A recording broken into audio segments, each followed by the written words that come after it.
A través de RCR presentamos Radar Económico. Gracias a el Instituto Peruano de Economía, IPE.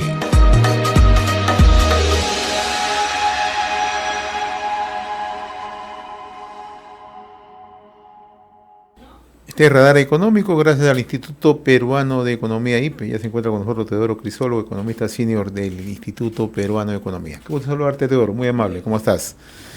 Vamos a conversar de los indicadores del sector agrario, cómo cerró el 2023, ¿no? ¿Cuál ha sido el comportamiento en 2023 y algunas proyecciones al 2024, ¿no? Sí, a ver, el sector agrícola ha sido uno de los más golpeados el año pasado, ha registrado una caída de alrededor de 4.1%.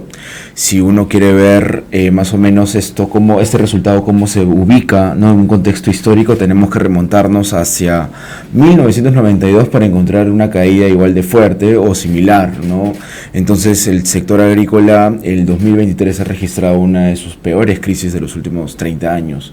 Y esta contracción tiene una historia en dos partes, ¿no? Tiene una historia, digamos, que podemos encontrar en la primera mitad del 2023, en donde cayeron fuertemente los cultivos o los rendimientos de los cultivos orientados más que nada al mercado interno, ¿no? Y esto, digamos, tiene una serie de causas, pero básicamente tienes las sequías que tuviste al final del 2022 y también la crisis de fertilizantes que tuviste también durante la segunda mitad del 2022, ¿no? Todo eso se tradujo, por ejemplo, en la caída significativa de productos o de cultivos como la papa, la alcachofa, la alfalfa, la avena, ¿no? Que son cultivos que básicamente se encuentran de alguna manera desarrollados o que concentran su producción en la sierra central y en la sierra sur, ¿no? Y es por eso que estamos viendo que en el balance del 2023, regiones como por ejemplo Puno, ¿no?, ha registrado una caída histórica de alrededor de casi 40% de su producción agrícola.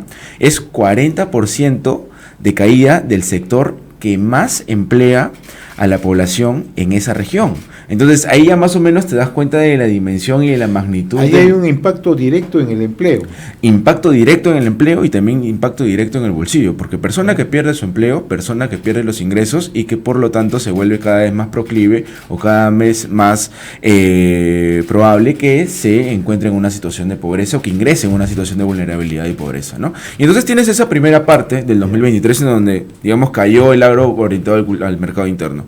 Pero después en la segunda parte del año tuviste los efectos rezagados y el clima muy pero muy caluroso que hemos tenido a lo largo del... Claro, exactamente, el fenómeno del Niño, que de alguna manera afectó al desarrollo de los principales cultivos de agroexportación, que son frutas, ¿no? Y que están en el norte del país. Y que están en el norte del país, efectivamente. Tienes, por ejemplo, el caso de los arándanos, que en el peor momento registraron una caída de alrededor de 50%, ¿no? En el balance acumulado ha sido una caída de alrededor de 20 y pico %, pero que en buena parte, como pesa bastante dentro de la producción agrícola, porque tiene un valor relativamente alto, el tema ha sido de que, digamos, su contracción ha explicado casi el 50% de la caída del sector agrícola durante el 2023, ¿no? Entonces, si a eso, digamos, más o menos lo vemos ya con una lupa o con un lente más territorial, ¿no? Vemos, por ejemplo, que esa caída de los arándanos, se le suma también lo que está pasando ahorita con los mangos, se le suma también lo que ha pasado con los espárragos, ¿no? Entonces tienes, por ejemplo, a regiones como Lambayeque y La Libertad, en donde la producción agrícola ha caído en alrededor de 15-16%, ¿no? Y nuevamente, ahí estás afectando la parte del agro orientado al mercado externo, de la agroexportación. Y justamente lo que vemos en los datos laborales es de que la caída fuerte de las agroexportaciones, del volumen de agroexportaciones, ha limitado la capacidad de contratación de las empresas del sector y se han generado la pérdida de alrededor de 30.000 empleos formales en este rubro, ¿no? En el agro moderno, empleos formales en el agro moderno se han perdido alrededor de 30.000 empleos en el balance del año, porque ahorita lo que hemos visto, por ejemplo, con las cifras de diciembre es que se pierden más de 100.000 empleos en este rubro, ¿no? Y no solamente empleos, sino también ingresos. En términos reales, un trabajador formal del agro ha perdido durante el 2023 alrededor de 5 o 6% de sus ingresos, en términos reales, no ajustados por inflación. Entonces ahí más o menos te estás dando cuenta de la dimensión, de la magnitud de la crisis que ha tenido el agro durante el 2023. Y esa caída en el empleo del 30% en este nivel de... 30.000 empleos. 30.000 empleos. Sí. 30.000 empleos en el sector agroexportación.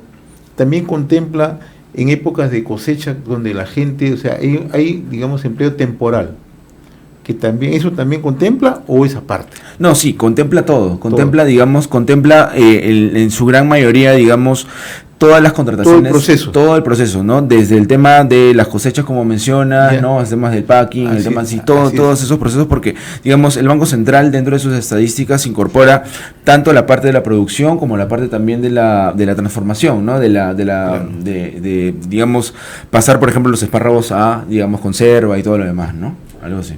O sea, entonces, echándole una mirada, norte afectado, sur también afectado.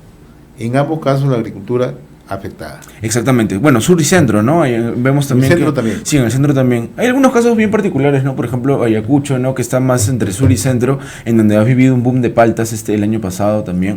Pero, digamos, son casos atípicos. En general, el promedio, o la gran mayoría, digamos, de regiones del centro, sur y, bueno, las agroexportadoras del norte, le han pasado bastante mal durante la peor crisis que han tenido durante los últimos 30 años, ¿no? Y si eso tuviéramos que ponerle números, más o menos, ¿cuánto significa?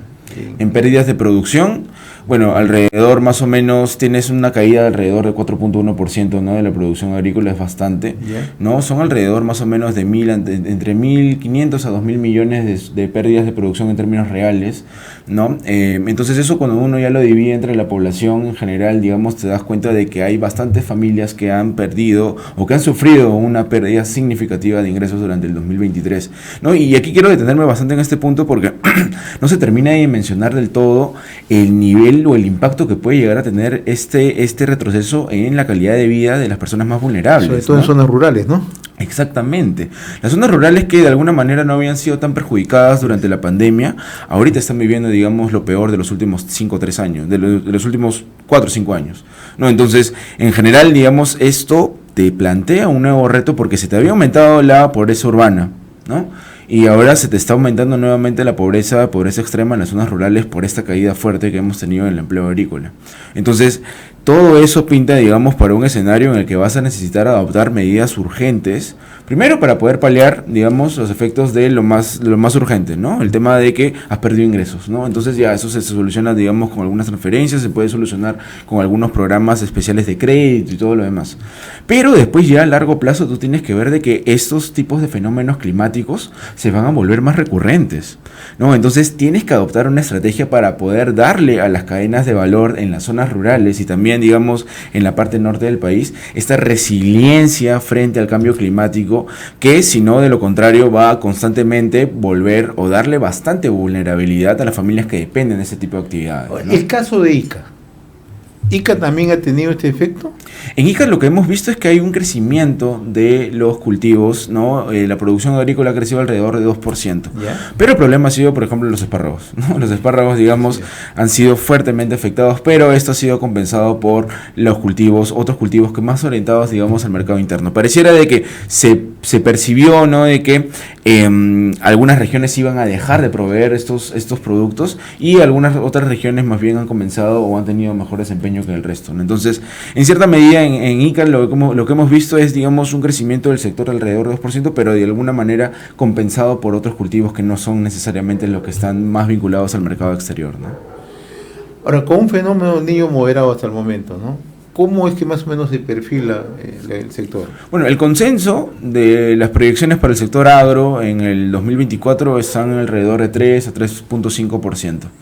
Ahora, si es que el clima viene mucho mejor de lo esperado, ¿no? Si es que realmente tenemos un fenómeno del Niño de una intensidad entre débil, ¿no? Hasta, digamos, bastante baja, es bastante probable de que más bien el crecimiento de este rubro sea relativamente mucho más alto de lo esperado, ¿no? Porque, digamos, partes de una base bastante baja del 2023, entonces compararte frente a una situación en la que te afectaron simultáneamente las sequías, la crisis de fertilizantes, las altas temperaturas, ¿no? Es muy poco probable, digamos, de que puedas llegar a tener un resultado tan malo como ese. Más bien, cualquier efecto positivo va a seguir abonando en un crecimiento, en una recuperación mayor del sector.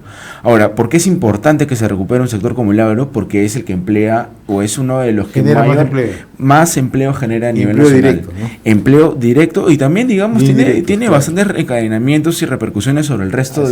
¿Por qué? Porque como son el sector que más emplea a la población, En general, digamos, cualquier efecto que pueda llegar a tener sobre los ingresos de estas personas, digamos, tiene unas repercusiones grandísimas sobre el resto de la economía, ¿no? La baja capacidad adquisitiva del sector agrícola puede repercutir, por ejemplo, sobre la capacidad de consumo de estas familias, entonces, por lo tanto, el consumo en general del país se ve afectado, tal como lo hemos visto el año pasado, tal como lo hemos visto como el año pasado, que prácticamente el consumo privado tenía un crecimiento nulo, ¿no? O sea, porque decir que creció 0.1% es estancamiento, ¿no? Entonces, cuando tengas, digamos, esa recuperación, un clima mejor de lo esperado, una recuperación mayor de lo esperado en el agro, probablemente vas a tener también un efecto generador y también bastante fuerte sobre el resto de sectores de la economía. Y un mejoramiento de nuestra balanza en el tema de agroexportaciones, ¿no? Por supuesto. Pero, digamos, hay que tener bastante cuidado, ¿no? Bastante cuidado porque, digamos, frente a una situación de crisis, en general, no es que al año siguiente las empresas estén en la mejor posición financiera para retomar nuevas inversiones, para ampliar fronteras agrícolas, para posicionar productos en nuevos mercados. No es que de alguna manera tengan la mejor posición, digamos, económica. Porque la entrega no se hace de la noche a la mañana, la entrega se hace a nivel de contrataciones con tiempo. Exactamente. Y en un contexto donde también la gran mayoría de las empresas globales están reacomodando sus cadenas de suministros. Entonces, ya lo hemos visto, por ejemplo, cómo nos afectó el año pasado este efecto, digamos, de la recomposición de cadenas de suministro con el sector textil, ¿no? Con el sector, digamos, con la manufactura que estaba más orientada, digamos, al mercado externo, ¿no? Pero, digamos, podemos seguir viendo efectos, digamos, más rezagados sobre este tema en la agroexportación. La producción, ¿no?, de conservas de alimentos orientadas al mercado externo sufrió el año pasado una caída bastante significativa, ¿no? Y entonces, digamos, tenemos eso. Pero también tenemos algunos riesgos también que podemos notar, ¿no? Este tema, por ejemplo, de las nuevas presiones sobre las cadenas globales de suministro, ¿no? Lo que está pasando con el canal de Panamá, que se ha quedado prácticamente sin agua. Esto está incrementando significativamente los costos del comercio global. Esto deriva evidentemente también en mayores efectos sobre las empresas que se dedican, ¿no?, a poder enviar sus productos, ¿no? Terminan, digamos, asumiendo mayores costos. Esto perjudica sus niveles, digamos, de ingresos, o su balance, sus utilidades, y eso evidentemente los limita. Esto ya del contexto externo. Exactamente, ¿no? Lo que está pasando principalmente en el canal de Panamá, porque nosotros no tenemos tanto comercio por el Mar Rojo, ¿no? Digamos, por lo que está ocurriendo en el canal de Suez, ¿no? Entonces, eso, digamos, es un factor bastante relevante. Y lo otro también, en el ámbito más interno ya, tiene que ver con el hecho de que mientras no se revierta, digamos, la lentitud o la paralización que existe sobre los principales proyectos de irrigación en el Perú, no vamos a ver una recuperación mucho más sostenida del agro que necesitamos. Urge destrabar con rapidez todos los proyectos, entre ellos Majes Iguas. O sea, Majes Iguas es probablemente uno de los que más necesita la agricultura en el sur del Perú, ¿no? Eso es lo que más necesita. Porque, digamos, hay un efecto generador y un efecto, digamos, encadenamientos bastante fuerte que te genera el hecho de posicionar una empresa grande, moderna, con estándares de calidad lo suficientemente competitivos para poder acceder a mercados internacionales. ¿Por qué? Porque le sienta, digamos como que una línea base hacia donde tienen que orientarse el resto de agricultores, ¿no? Son empresas grandes que pueden, digamos, organizar, ¿no?, a productores rurales que se encuentran, digamos, desorganizados, que se encuentran no parte de alguna asociación de productores, ¿no?, que les permita justamente, primero, contar con un mercado seguro, contar con mejores precios, pero sobre todo, digamos, con la facilidad de todo un circuito productivo, ¿no? Exactamente, ¿no? Todo lo que te genera el hecho de poder formar parte de un círculo que está orientado principalmente a abastecer un mercado mucho más exigente, ¿no? Entonces, en general, digamos, esos son un poquito los riesgos, pero lo que sí estamos viendo es que de todas maneras el sector agrícola este año debería recuperarse en ausencia, digamos, de todos estos choques adversos que limitaron su crecimiento durante el año pasado. Teodoro, como siempre, muy agradecido por compartir esta invitación a través de RCR y Radar Económico. Muy amable, como siempre. Hasta luego, José. Muchísimas gracias. Fue nuestra secuencia Radar Económico, gracias al Instituto Peruano de Economía, IPE. Hemos presentado Radar Económico. Gracias a el Instituto Peruano de Economía, IPE.